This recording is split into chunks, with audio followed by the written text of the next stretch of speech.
지금 이 시각 여러분들이 주목하는 뉴스 만나보겠습니다. 일본 후쿠시마 원전에서 오염수 처리 과정을 살펴본 정부 시찰단이 오늘 활동 결과를 발표했습니다. 시찰단은 삼중수소를 걸러주는 알프스 장비와 오염수 저장 탱크 등을 살폈는데 향후 확보 자료들을 분석해서 국제원자력기구 자료들과 교차 검증해 최종 보고서를 낼 계획입니다. 성승환 기자입니다. 후쿠시마 오염수 시찰단이 활동 내역을 보고했습니다. 5박 6일간 시찰 일정을 마치고 귀국한 지 닷새 만으로 방사성 물질을 걸러주는 알프스 설비와 오염수 저장 탱크 등을 집중 점검했습니다. 시찰단은 연 1회 농도 분석을 수행하고 있는 64개 핵종에 대해 최근 4년간의 데이터를 수령했습니다. 이 가운데 검출 이력이 많은 10여 종의 핵종 데이터는 주 1회 측정한 입출구 농도를 확보했다고 밝혔습니다. 알프스 설비의 흡착제의 경우 오염수 8,000톤 처리 후 주 1회 농도 분석으로 정화 능력이 저하됐을 때 교체된다는 답변을 받았다고 설명했습니다. 삼중수소 희석, 방출 설비에 대해선 해수 이송 펌프가 희석 목표를 만족할 수 있도록 충분한 용량으로 설계된 것으로 확인됐습니다. 저희들의 중점 점검 항목은 이송 설비이기 때문에 이상 상황이 발생을 하게 되면 해양 방출되는 것을 차단할 수 있느냐, 이 부분이 가장 중요하게 본 점검 내용 중에 하나입니다. 시찰단은 앞으로 확보한 자료에 대한 추가 검증에 나서는 한편 오염수 시료에 대해서도 정밀 분석에 들어갈 예정입니다. 이와는 별도로 국제원자력기구 IAEA는 한국과 미국, 프랑스, 스위스 4개국이 교차 검증한 오염수 시료 분석 결과를 조만간 공개합니다. 이에 따라 시찰단은 IAEA가 포괄적 현장 검증을 진행한 조사 내용과 이번 점검 내용을 교차 검증한 최종 보고서를 다음 달 중 발표할 계획입니다. 연합뉴스TV 성수환입니다.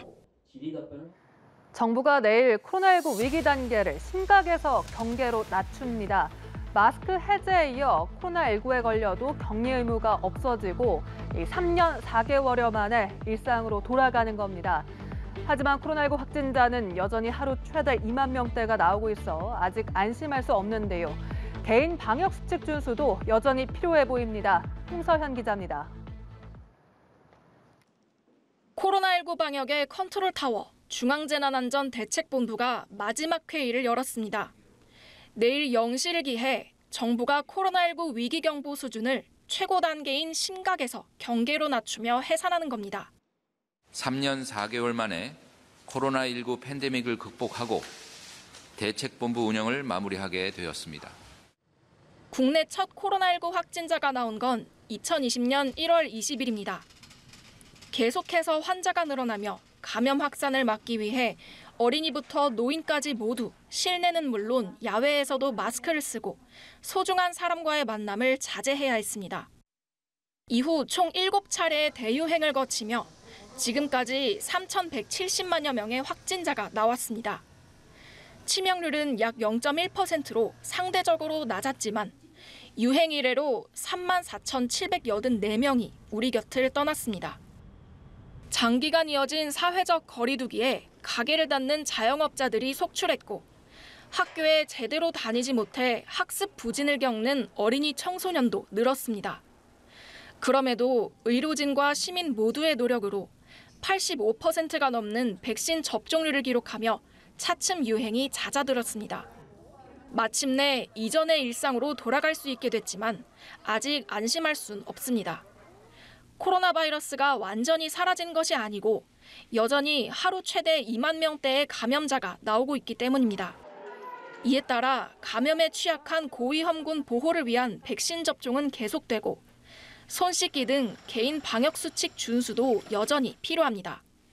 연합뉴스TV 홍선입니다. 실물 경기 부진이 이어지고 있습니다. 반도체를 중심으로 수출이 줄자 제조업 재고율은 역대 최고로 치솟았고 물건이 안 팔리고 경기가 안 좋자 생산, 소비가 동반 위축된 겁니다. 향후 경기 전망 지표도 좋지 않아 우려가 커지고 있는데요. 정부는 취약 부분 중심으로 철저하게 리스크를 관리해 경제를 살리는 데 총력 대응하겠다고 밝혔습니다. 박지훈 기자입니다. 지난해 말 SK 하이닉스에 이어 1분기 삼성전자도 동참한 반도체 감산. 하지만 수요가 부진한 탓에 재고는 여전히 늘었습니다. 4월 반도체 출하가 20.3% 줄며 재고가 3월보다 31.5%나 늘어난 겁니다. 1년 전보다는 83% 급증했습니다. 수출 등 판매 부진에 따른 재고 증가는 다른 업종에서도 나타나 4월 전체 제조업 재고율은 130.4%로 1985년 통계 작성 이후 최고 수준을 기록했습니다.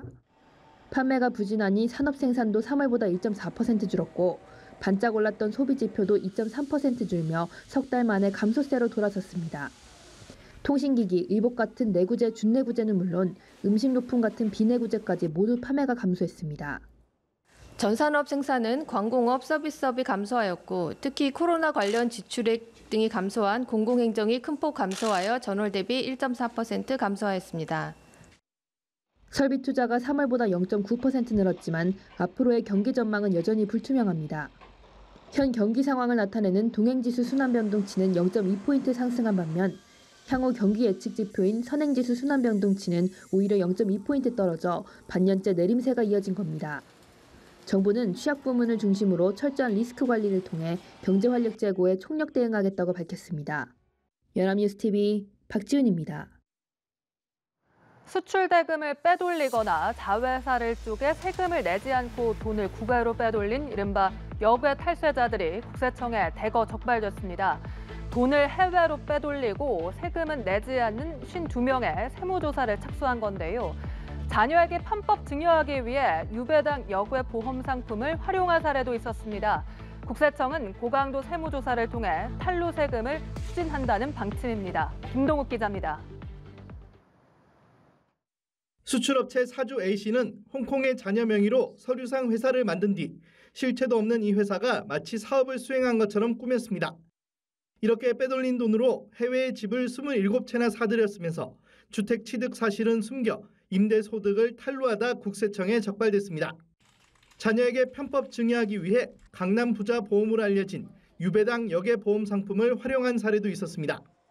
B씨는 회사 지분을 판 돈으로 자녀 명의 유배당 역외 보험 보험료 20여억 원을 대납했습니다. 유배당인 만큼 해당 보험으로 연 6에서 7%의 수익을 얻었지만 이 소득을 신고하지 않아 적발됐습니다. 다국적 플랫폼 기업 C사는 국내에서 수천억 원 상당의 매출을 올리고도 자회사 쪼개기 수법으로 세금을 내지 않고 소득을 국외로 가져갔습니다. 핵심 사업을 자회사들이 직접 수행했지만 단순 서비스 제공자로 위장해 비용 보존 수준의 이익만 국내에 신고한 겁니다. 국세청이 이처럼 돈을 해외로 빼돌리고 세금은 내지 않은 역외 탈세자 52명에 대한 세무조사에 착수했습니다. 이들의 전체 탈루액은 1조 원대로 추정되는데 국세청은 디지털 포렌식, 금융 추적 조사 등을 통해 재산 추적과 과세에 나설 방침입니다. 국세청은 올해부터 역외 탈세 세무조사 부가세액을 대표 성과지표로 선정하고 한층 더 역량을 집중할 예정입니다. 국세청은 어려운 경제 여건을 감안해 세무조사 감축 기조를 유지하겠지만 이 같은 반사회적 역외 탈세 등에는 엄정 대응하겠다고 강조했습니다. 연합뉴스TV 김동욱입니다. 지난 3월 월드 베이스볼 클래식 대회 기간 중 우리 대표팀 선수 일부가 늦은 밤 음주를 했다는 의혹이 불거졌습니다. 한국야구위원회 KBO는 즉각 진상조사에 나섰는데요. KBO는 일탈 행위자로 특정된 선수들로부터 보다 구체적인 경위서를 제출받아 사실관계를 명확하게 파악하겠다는 입장입니다. 이 조사 결과에 따라 해당 선수들 징계도 불가피할 걸로 보입니다. 박준영 기자입니다. WBC 기간 중 일부 대표팀 선수들의 심야 음주 의혹은 한 유튜브 방송을 통해 불거졌습니다. 보도에 따르면 일부 대표 선수들은 3월 9일 호주전을 앞두고 도쿄의 한 유흥지점에서 밤새 술을 마셨습니다. 바로 다음 날 일본전을 앞두고도 또 이 술집을 찾아 술자리를 벌인 것으로 전해집니다. 이 술집은 여성 접객원이 상주하는 형태로 운영됩니다. 현재 의혹이 제기된 선수들은 수도권 구단의 간판 투수 A 등 3명입니다. KBO 측은 해당 보도가 나온 뒤 즉각 개별 조사에 착수했습니다. 1차 조사에서 의혹 당사자 선수들은 술을 마신 것 자체를 부정하진 않았으나 경기 전날 음주에 대해선 부인한 것으로 알려졌습니다. 보도에서 특정한 날짜는 아니라는 겁니다. KBO는 일탈 행위자로 특정된 선수들로부터 보다 구체적인 경위서를 제출받아 사실관계를 명확하게 파악하겠다는 입장입니다. 결과를 토대로 국가대표 운영 규정에 따라 상벌위 개최 여부를 결정하기로 했습니다. 국가대표 운영 규정 징계 부분에는 사회적 물의를 일으킨 자에 대해서 징계위원회를 개최한다고 명시되어 있습니다. 한국은 이번 WBC에서 호주에 7대8로 일격을 당한 데 이어 한일전에서는 4대13으로 대패하며 1라운드에서 탈락했습니다. 여담스 TV 곽준영입니다.